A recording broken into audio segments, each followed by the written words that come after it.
Nashville, Tennessee, north. We're in Nashville, Tennessee, south, Franklin.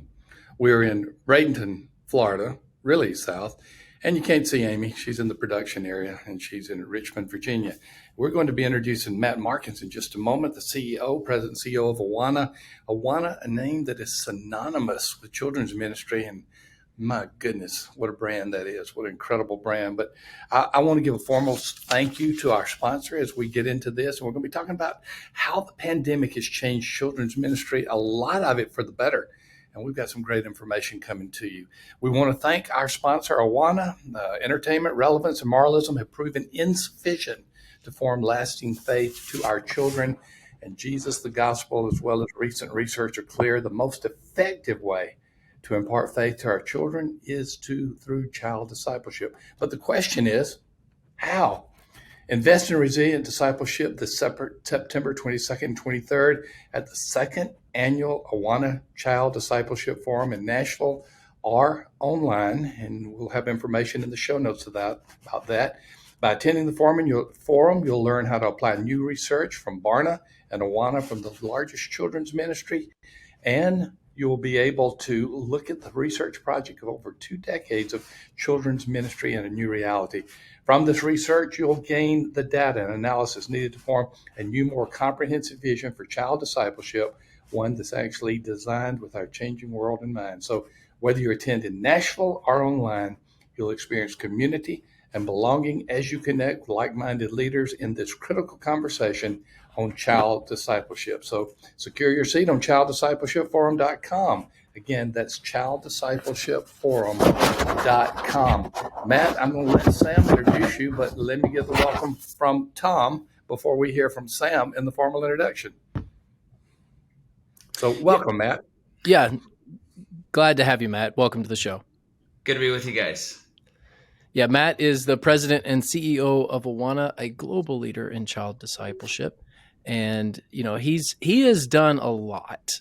He commissioned 8 research projects since 2013, including a study conducted by Barna Group called Children's Ministry in a New Reality. He is the co-author of 3 books, most notably Resilient, Child Discipleship, and The Fearless Future of the Church. He's also the co-founder of the Child Discipleship Forum, which we just told you about, childdiscipleshipforum.com, and D6 Conference.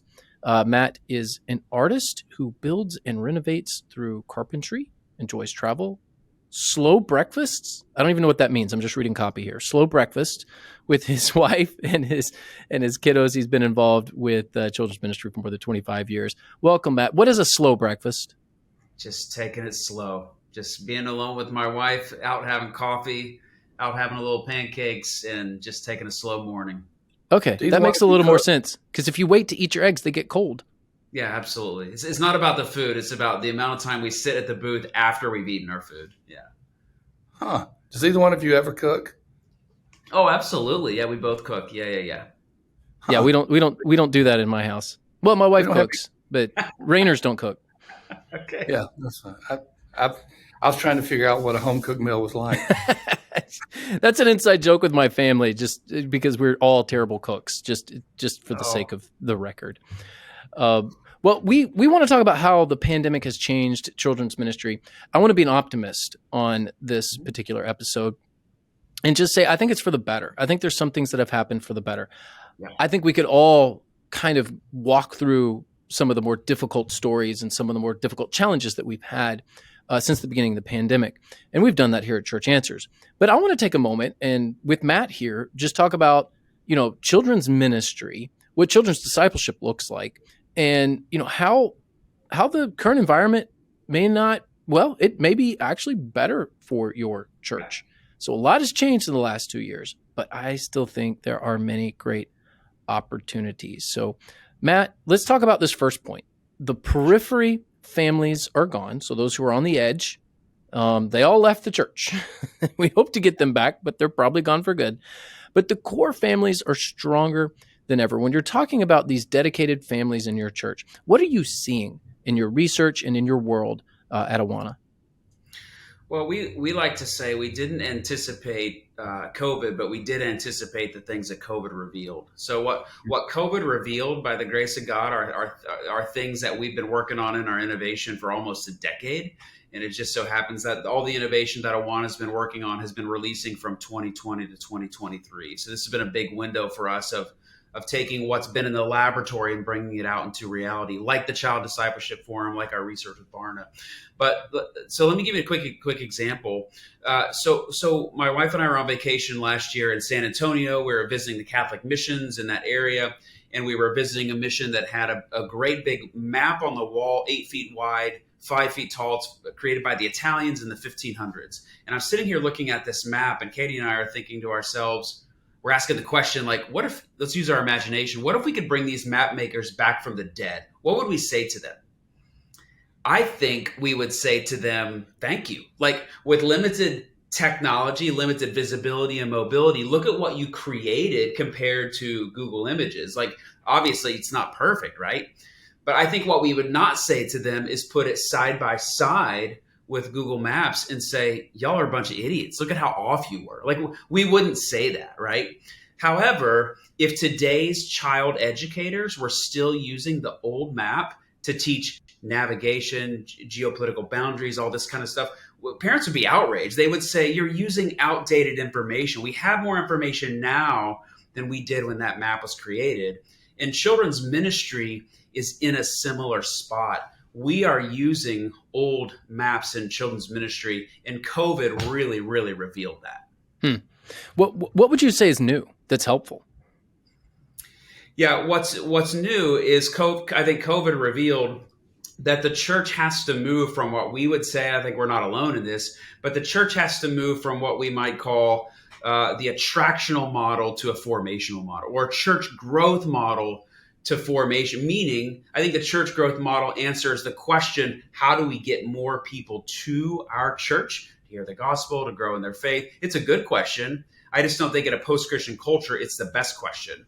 The formational approach of church is answering the question, how do we form people in the image of Jesus as his disciples? So as it relates to our children, if the church growth model is our big drive, what has happened is we've attached entertainment to that, and we've attached the Bible Light strategy to that. I mean, the kids are getting a lot of entertainment. They're getting a little bit of Jesus sprinkled in, a little bit of moralism.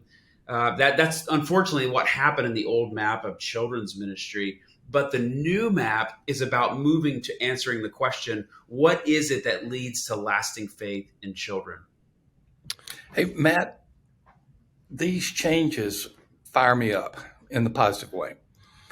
How about some things that have remained the same, particularly with AWANA, particularly more in general with children's ministry? What are some of the things that we are keeping as we move forward, even as we see that we have a new map and we don't need to look at the old map? By the way, I think the question I would have asked the old map makers if they come back from the dead is, how did you come back from the dead? But that's a good question. We'll deal with that one later. But talk to us about some of the things that are unchanging. Yeah. Well, I think there's quite a bit that's unchanging. It's just putting more emphasis on things that are present in both maps. Just like when you think about those two maps, the outline of Africa is the outline of Africa in the old map and the new map. It's just that we have more information to make it a little more accurate, to get a better picture and a better read. I think what's present in the old map is relationships, the gospel, scripture engagement, experiences. But what's different is in the new map, they're more articulate, they're more clear. We're putting a lot more emphasis on the right things. So I would say in that new map, the kind of the chief three cities, we talked a little bit about the cities on the old map. I think the chief three cities are community, the Bible engagement, and the gospel, and equipping. You know, we have to have community where a lead pastor is casting vision, where kids are seen, kids are known, kids are cared for, they're loved. People are getting down on one knee, fist bumping, high fiving, asking kids, "Hey, how did that basketball tournament go? You were in that tournament last week. How'd that play out for you guys?" Like a community where kids are a part of the body and they're actively engaged, right? So community is hugely important. The research we did with Varna, you guys mentioned it earlier, children's ministry in a new reality. It's in the show notes, by the way, for our listeners. Yeah. So and viewers. That research, we one of the chief insights is that 2 out of 5 of every children in the United States who attend churches have at least one loving, caring adult other than their parent at that church who cares about them. Hmm. And what's significant about that is the drill down kind of cross tabulated data is there's no comparison. Like those children are more engaged in the church, they're more engaged in the Bible, they're growing in their faith. So what can we take away from that? We can take away that churches that are more highly engaging with children, that build communities around children, are far more likely to cultivate children who are going to grow in their faith and remain in their faith into young adulthood. So community. The second would be equipping, and then the third is we got to move away from what we call the Bible light strategy, and we got to thoroughly articulate what the gospel is consistently, and we've got to teach the Bible and the redemptive thread of Christ from Genesis to Revelation. That sounds so obvious, but many churches have gone away from that. You might be a pastor not even realizing in your own church what's happening in your children's ministry. You really need to have a good understanding of what's being taught, what's being communicated, because with that limited opportunity you have each week to impact your children, if we can steward that really well, I think we have a much better opportunity of forming them into lasting faith. One of the things that I've really appreciated about AWANA and a lot of what you guys do involve just the consistency of programs and the rhythms that are built into the lives of people. You find people who are, bought into what you do and at AWANA, and they're very regular. You see a lot of people coming often to church, which is one of the key problems that we've had coming out of the pandemic, is people are just not coming as frequently. So we need to, one of the things that can help resolve this problem that we all are experiencing in the church right now in terms of lower attendance frequency is better rhythms and patterns. And you can build that consistency back through programs, which is something that you guys do and you do very well. So, if it's been a while since you've taken a look at some of the AWANA stuff, you might want to revisit it because, if you're like, hey, we need people here more regularly, well, there's a good way to do it. And AWANA does a great job of child discipleship. So want to just remind everyone, we're talking to Matt Markins, the president and CEO of AWANA. And you certainly want to check out the Child Discipleship Forum, childdiscipleshipforum.com. It's coming up here soon. So go to the website and check it out. What are you seeing in the millennial generation? I don't know if you're Gen X or millennial. So you don't have to. I'm barely a millennial. I'll say that. But what might you be seeing in this? We say the youngest. They're not the youngest generation. It's the younger generation having kids. Because I'm 42 and I'm a millennial. But what's happening among the 30 and 40 somethings? I'm so glad that my oldest child is a millennial instead of a Gen X. I'm already old. I'm just glad that you're a millennial. Barely. By 2 months, Dad. I made the cutoff by 2 months. I know we planned it that way. What are millennials up to, Matt? Yeah, I'll take it from your question that I'm a very youthful looking man, so I'll take that as a compliment. Yeah, I am a Gen Xer. I think what we're seeing with millennials is you've heard about the scissoring effect, right? Like there's groups of millennials who have kind of spiraled down, but there's groups of millennials who are reaching up, and they're at the ages where they're having children, needing houses, and looking around saying, what are we going to do about our own children? And so we don't pretend to be experts specifically in the millennial space. We spend a lot more time researching on the church side specifically. But what we see is, during the pandemic, there was very little engagement with the free resources that organizations offered to equip parents to engage children at home. So we obviously, AWANA is in touch with organizations like One Hope and Lifeway and David C. Cook, and we all talk to each other to see, what are you learning? What did you see? And so during the pandemic, it's an opportunity that parents get a lot more proximity to their children. Many of the organizations all share the data to say, unfortunately, we didn't see the level of engagement as parents, we're not necessarily attending church. But now we've got parents coming back to church. I know I'm speaking from our perspective. We're actually seeing a big surge of churches re-engaging more at what you might call full speed, or at least 3/4 speed, back to where we were.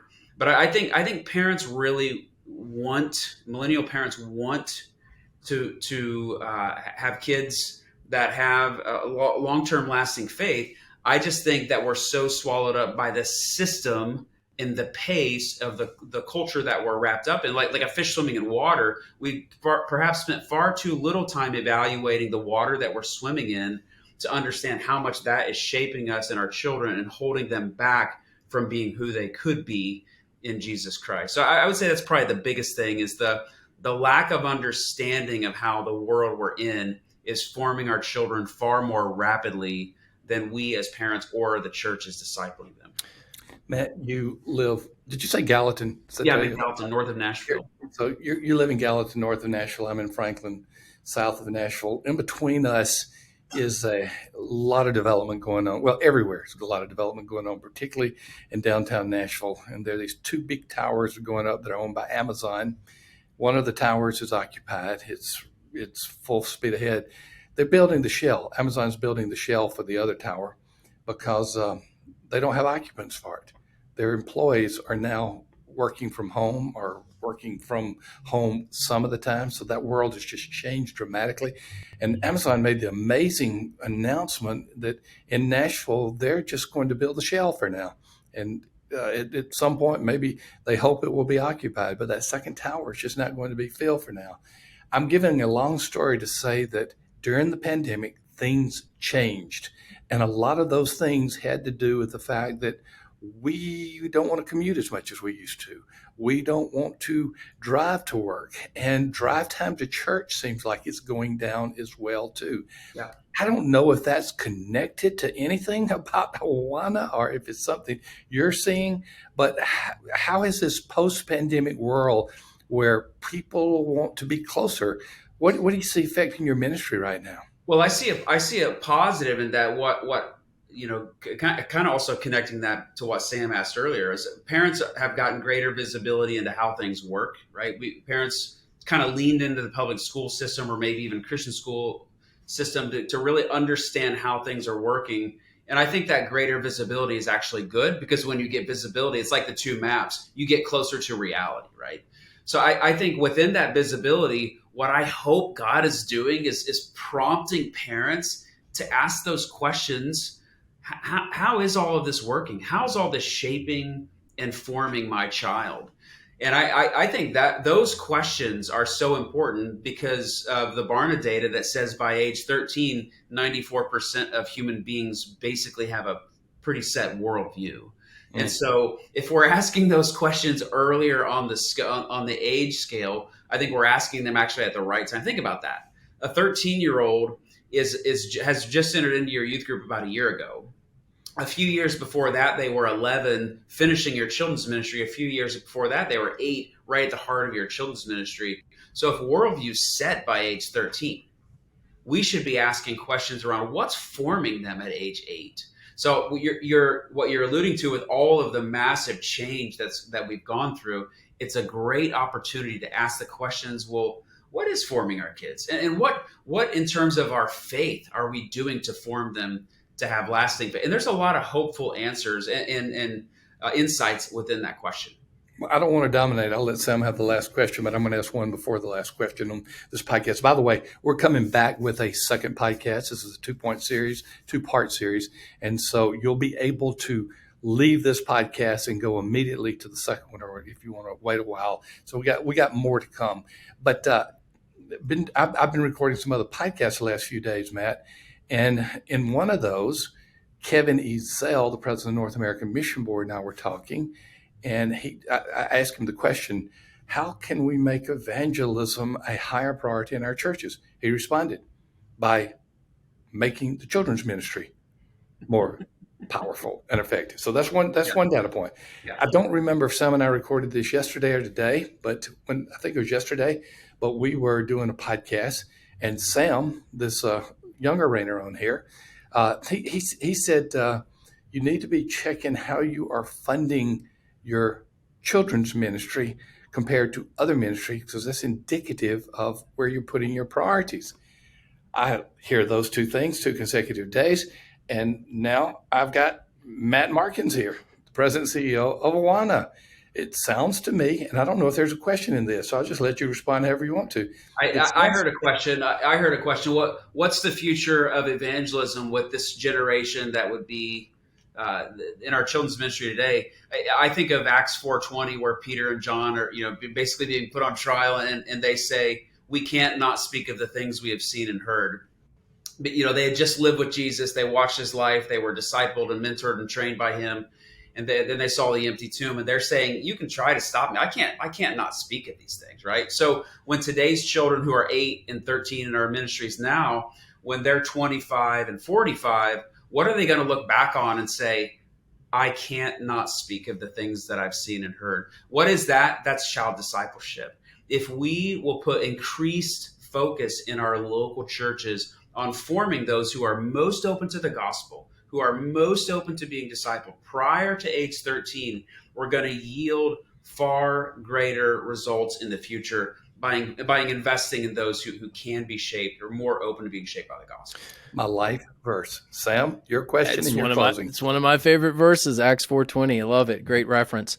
Let's get real practical for the last couple of minutes here. One of the things that I've noticed in my church is child safety and room cleanliness or facility cleanliness were important prior to the pandemic. They are way more important now. Now, I think this is a good thing. I think we need to be acutely aware of child safety and facility cleanliness. These are non-negotiables. But, what have you seen in your research and in your world with whether it be room cleanliness or child safety? What can churches do to better equip families in these areas? Of all the things that I could speak on, that's probably not really one that I could speak very well to. So, but if you had someone from our program team, they would be able to jump right in there. But I think that's a great question. Leaders need to be sharing online about how they're doing that. Children's ministry leaders who have expertise and competency in these areas, who are learning some new insights. Boy, we've got to get online and share that stuff, because other churches are hungry for that information. And once again, if you had our program team, they're going to kick me, by the way, for not having it. They're going to give you a whole talking point sheet of how to answer this question. Well, I think it's a move for the better. I think all churches need to be concerned about child safety, and it's number one, child safety, number two, facility cleanliness.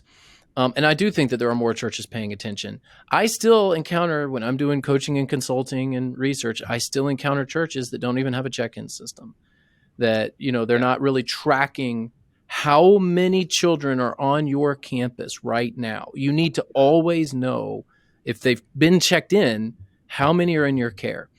Even something. Yeah, child safety, I'm certainly more equipped to answer than the health question. But child safety is the foundation of your home. I'm sitting on a home that was built in 1933. It's a historical home. It's secure. It's because it's sitting on a foundation that has endured over a long period of time. No one has ever come over to our gorgeous historical home and said, "Boy, you have an incredible foundation. It's so gorgeous. It's beautiful." But the reality is, it makes all of this possible. And so, protecting our children, advocating for them, making sure they're safe and kept from evil and harm is foundational to what we do. Well, we've got Matt Markins with us, the president and CEO of AWANA. Make sure to check out the Child Discipleship Forum. That is on September 22nd and 23rd. You need to go ahead and reserve your spot today. We've got a link in the show notes, but you can also go to childdiscipleshipforum.com. It'll be a wonderful event that you will get a ton of information on to help your children's ministry and your church be healthier. So again, we are so thankful to AWANA for sponsoring this special episode of Rainer on Leadership. Make sure again that you check out AWANA online and the Child Discipleship Forum. We've got episode 2 coming up next. What you are likely missing with family discipleship in the church. Matt will join us for that episode as well, so we will see you there.